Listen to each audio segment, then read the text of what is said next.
안녕하십니까. 문화사랑방의 독고 구금입니다. 오늘은 톨스토이의 원작인 영화 안나 까레리나 두 번째 이야기를 하겠습니다. 비비안 리 주연 흑백 영화입니다. 먼저 등장인물들 이름을 한 번 더 자세히 알아보겠습니다. 주인공 안나는 본래 이름은 안나 아르까지 예보나 까레리나입니다. 까레린과 결혼했기 때문에 까레린의 여성형 명사 의미가 붙어서 까레리나가 됩니다. 그러니까 까레린, 까레리나 이렇게 되는 것입니다. 까레린은 알렉세이 알렉산드로비치 까레린입니다. 안나의 남편이고, 안나가 부를 때는 알렉세이라고 부릅니다. 내용에 들어가면 애인 브론스키 이름도 알렉세이이기 때문에 헷갈립니다. 특히 두 명이 동시에 있을 때 알렉세이라고 부르면 누가 누군지 헷갈릴 수가 있습니다. 세리오자의 이름은 세르게이 까레린으로 안나의 아들입니다. 그 다음 스찌반은 애명입니다. 스제반 아르카디치 오블론스키입니다. 안나의 오빠고, 스제반이지만 애명으로 스찌바라고 부릅니다. 혼용해서 부르니 헷갈릴 수 있습니다. 또 어떨 때 다른 사람이 부를 때는 그냥 오블론스키라고 부르기도 합니다. 친한 사람이 부를 때. 그 다음에 돌리는 다리아 알렉산드로보나입니다. 세르바츠키가의 첫째 딸이고 스찌바의 아내입니다. 다리아이지만 애명으로 돌리라고 부릅니다. 그 외에 돌린가라도 부른다고 합니다. 두 번째 딸은 나탈리입니다. 원래 이름은 나탈리아 알렉산드로프나입니다. 세 번째는 또 하나의 주인공은 키티인데 원래 이름은 예카제리나 알렉산드로프나입니다. 막내딸이고 셋째 딸입니다. 다른 예명으로서는 가제리나, 가정카, 가자, 가지카 뭐 이렇게 발음하기도 곤란하지만 여러 가지로 부른다고 합니다. 그리고 남자 주인공은 브론스키는 알렉세이 기블로비치 브론스키입니다. 알료샤라고 부르기도 합니다.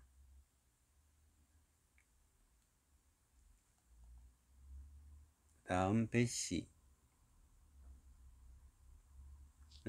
엘리자베타 표도로브나 뜨베르스키아입니다. 이름이 무지 긴데 다행히 예명이 짧아서 좀 편합니다.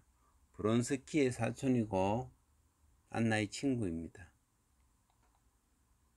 다음에 레빈. 이 사람은 레브 톨스토이의 레브를 좀 변형시켜서 또 다른 주인공으로 만든 사람인데 이름은 콘스탄진 드미트리치 레빈입니다. 코스차라고 예명으로 불리기도 합니다. 다음 니콜라이는 리콜라이 레빈, 레빈의 친형입니다. 리콜렌카라 부르기도 합니다.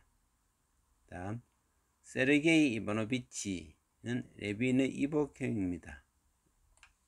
고제니세프라고도 부르기도 합니다. 이와 같이 영화에 나오기도 하고 안 나오기도 하는 사람들 이름을 대충 알아보았습니다.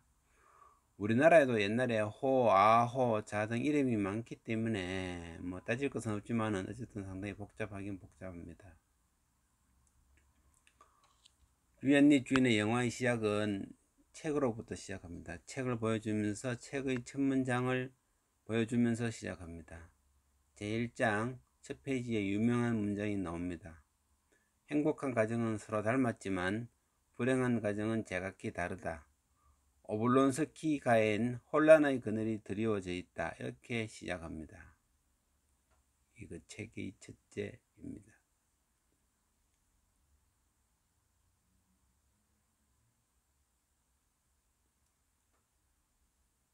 각 영화마다 그 시작을 알리는 특색이 있는데 1948년 비비안 리가 출연한 영화에서는 오블론스키의 수염 깎는 장면부터 시작합니다.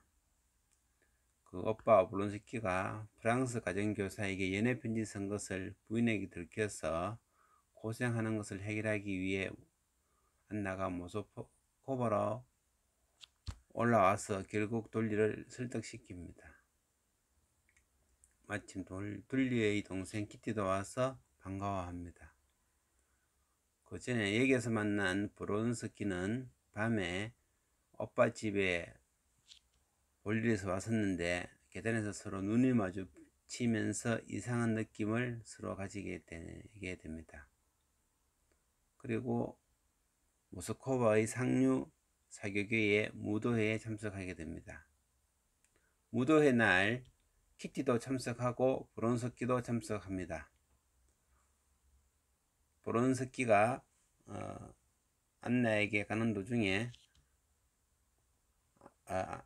안나가 춤추작하는 것을 다른 사람에게 거절하는 도중에 브론스키가 오자 급히 다른 사람과 춤을 추면서 딴 데로 가버립니다. 다음 파트너로 정한 춤은 브론스키와 약속을 전했는데 키티는 어느덧 안나와 브론스키가 파트너가 되어 춤을 추는 그런 시간이 오게 됩니다. 기분이 나빠진 키티는 실망해서 집으로 돌아가 버리게 됩니다. 안나는 원래 더 있어도 되는데 일찍 돌아가기로 하고 다음날 돌아가 버립니다. 한편 기분이 나빠진 키티는 몸이 아프다고 하면서 작별 인사하러 오지도 않습니다. 돌리에게 나 때문에 키티가 기분이 상했다고 하면서 미안하다고 합니다. 그러면서 내 탓은 아니에요. 조금은 그럴지 몰라도 고의는 아니었어요. 결국 브론스키에 대한 자기의 감정이 약간은 있었다는 걸 이야기하고 있습니다. 그때 돌리가 대답을 합니다. 오빠랑 똑같이 말하네 라고. 이것도 아주 의미심장한 말입니다. 오빠가 다른 사람과 연애하다 들켰는데 그때도 항상 저런 식으로 말을 했다는 것입니다. 상페테르부르크 가는 길에 중간 급수역에 정차하여서 바람을 쏠 때 브론스키를 만납니다. 그러니까 아는 체 하면서 소집인가요? 하고 물어보니 브론스키가 군인이니까 브론스키는 당신 곁에 있기 위해서 가는 거요 라고 고백을 해버립니다. 당신의 말 한마디 몸짓 하나를 어떻게 잊을 수 있겠소? 라는 말이 귀에 계속 울리게 됩니다. 이 영화는 지난번에 이야기한 그레타 가르보 주연의 영화에는 잘 나오지 않는 키티가 좀 비중 있게 나옵니다. 어쨌든 키티는 몸이 안 좋아서 의사의 정밀 진단을 받게 됩니다. 이 정밀 진단이라는 것은 여자가 몸을 좀 많이 개방한 상태에서 진찰을 받는 걸 이야기합니다. 이 사람들이 다 고급 귀족들인데 보통은 옷 입은 상태에서 받지만 키티 몸이 많이 안 좋아서 거의 다 벗은 상태에서 전신 진찰을 받은 상태를 이야기합니다. 한편 안나의 남편 카레린은 하루 종일 일만 생각하고 식사 시간에도 별로 말도 하지 않고 보고서 생각뿐입니다. 오페라도 같이 가기로 해놓고 안 간다고 하고 당신까지 나라 걱정할 필요는 없으라고 말하면서 안나는 결국 쓸쓸하게 혼자 가게 됩니다. 어쨌든 안나가 모스크바 다녀온 이후로 사극에서 말들이 많아집니다.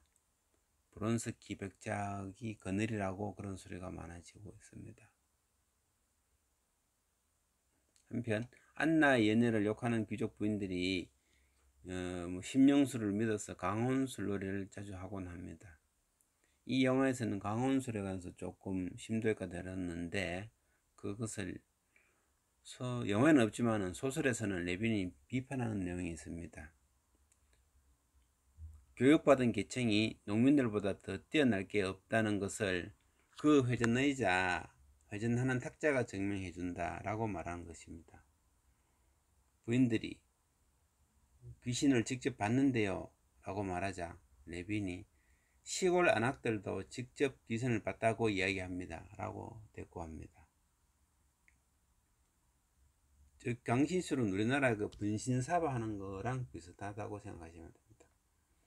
오페라 후 페시 공주집에서 만찬에서 안나와 브론스키는 가까이서 이야기하면서 있는데 카레린이 와서 안나 데리러 왔다가 분위기가 심상치 아니하여서 혼자 집으로 돌아갑니다. 나중에 돌아온 안나에게 브론스키랑 부적절하다고 경고합니다. 한편 안나는 무슨 소리 하느냐 하면서 모르는 일이라고 잡아떼게 됩니다. 이렇게 지내다가 장교들의 말 경주하는 날이 되었습니다. 장애물이 험해서 많이 다치는 상황입니다. 어떤 평론가는 이 장면을 로마 시대 콜로세움의 금투사 시합에 비유하면서 향락의 극치로 최후로 나아가는 방탕이라고 지적하기도 했습니다. 남편 카레린도 와 있는데 안나는 브론스키만을 쳐다보고 있었습니다.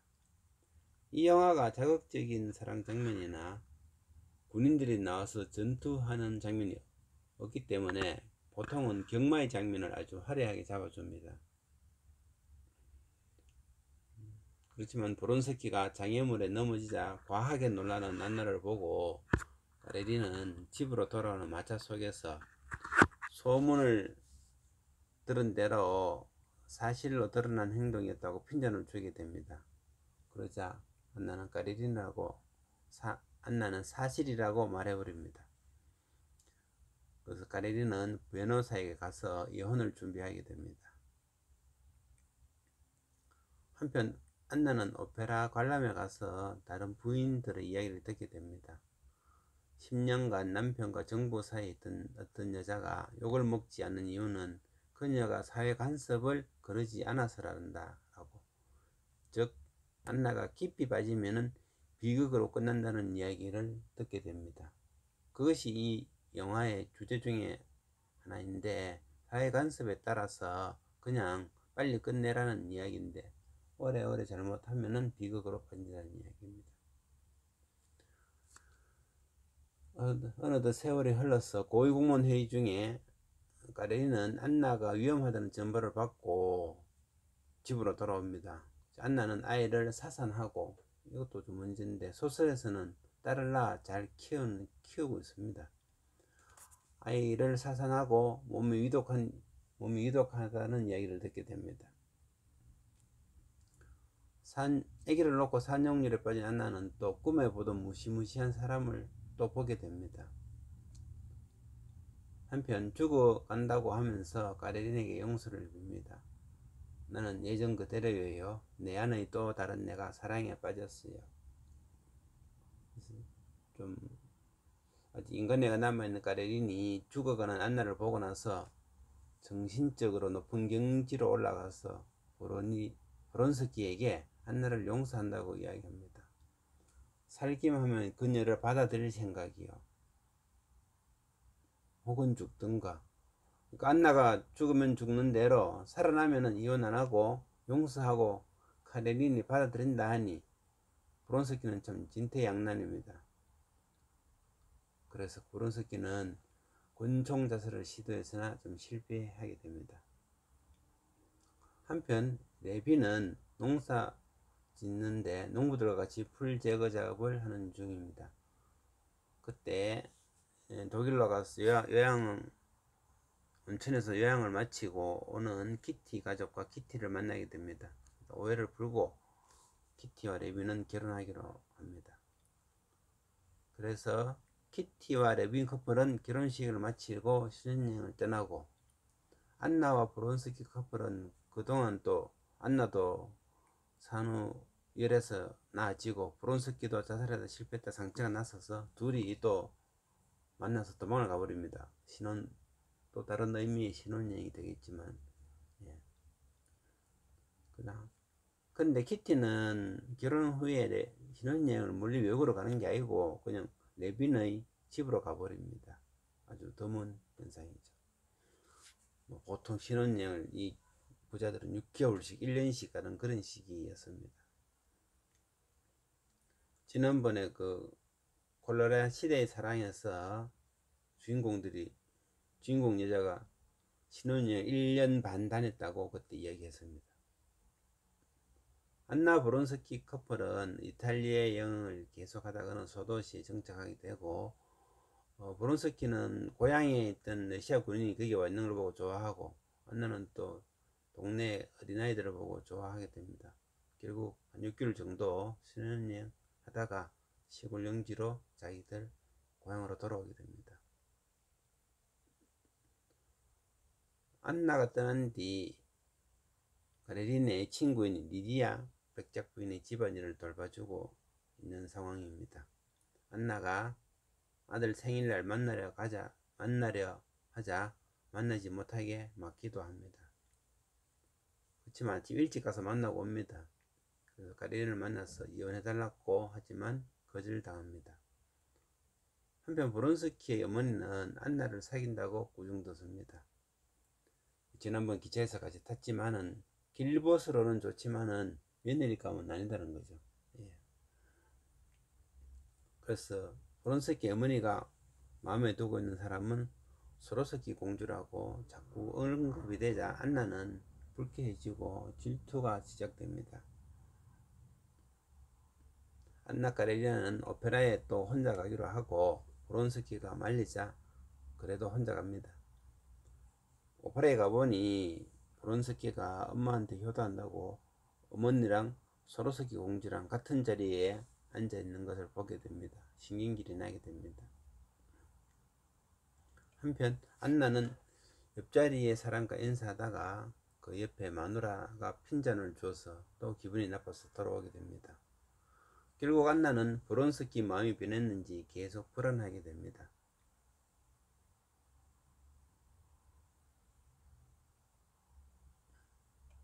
결국 싸우다가 내일 떠나자 모레 떠나자 싸우다가 가레린의 답장이 편지를 기다리지 말고 이혼해 주겠다는 편지를 기다리지 말고 내일 떠나자고 합니다. 이혼 문제, 소로키나 공주 문제 등으로 브론스키와 싸우고 브론스키는 피트스버그를 떠나버립니다. 한편 그때는 키티가 아이를 출산하기 위해서 모스크바에 와 있는 중입니다.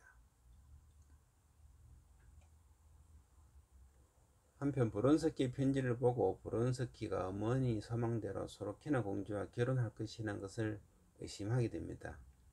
그래서 그가 자기를 버린 듯이 자기도 그를 버리기로 결심하게 됩니다.